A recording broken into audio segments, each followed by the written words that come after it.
Hey ladies, welcome back to In Between Friends. I am Erin and this is my friend Rebecca. We are coming to you today to talk about more pregnancy-related issues, baby-related issues.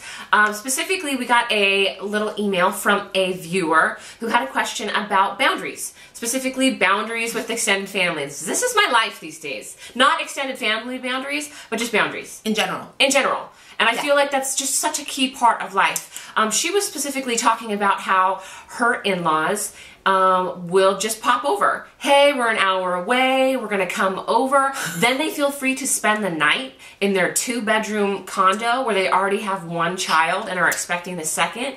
That is all very well and very loving. I just love that there's people out there who want to love their kids that much. That being said... I'm holding my tongue. Oh my gosh, so am I. That being said, it is hard if you are not accustomed to that. And her husband is accustomed to that. So that's what he was raised around. Yep. And it's his family. So, you know, he probably has less boundaries than she would necessarily have. But it's hard for her. Rightfully so. So let's talk about creating those boundaries. Yeah.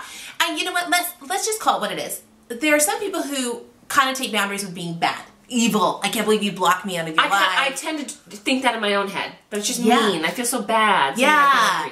That's why you need them. Yeah, exactly. Because you have to flip the definition of boundaries and put it kind of in a good connotation. The boundaries keep you, and it keeps your comfort zone, and it keeps people not necessarily out all the time. You can choose to open that gate, you can choose to shut that gate, but it keeps people out so you're not feeling put upon or pressured, or you have that peer pressure, even that family pressure of like, of course you would let us spend the night on the whim.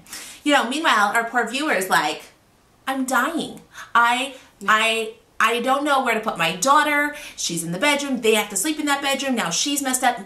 The grandparents leave. My daughter's sleep is messed up for the next 4 days. By the way, I'm pregnant. Oh, ready to pop in like 4 weeks. So, number one, kudos, viewer, for your patience and just your unbelievable tolerance. And without taking your husband's head off. That's awesome. But number two, just remember that your family, once you have kids, I mean, really, this was a really big turning point for my husband and I, was that our family was our nuclear family. It was he and I and our kids. And when you decide everything for what is best for us collectively, it changes everything. There are really easy ways you can say to a family member, hey, we would love to have you come over. However, tonight's not going to work. How about next week? And you give them options. Those options allow you to prep a little more for their visit, and also gives them appropriate boundaries where then you're not harboring just resentment. Tons of resentment. And no apologies for that. None whatsoever. It's just learning how to communicate. And the other thing is, it's really just about your family. And if you have a hard time seeing that, then take a step back and think, okay, what is my definition of family? How do I see my extended family fitting into this? Can we do a lot of proactive? A lot of proactive is good because then it sets you up to be successful in those relationships right up front. The last thing is, get your hubby on board. Maybe you're being too strict with your boundaries, and your husband's like, hey, it's not a big deal if they drop by for dinner. I mean, I get to spend the night, but why don't they drop by for dinner and dessert? But let's establish then who's making dinner. If it's your family. And takeout.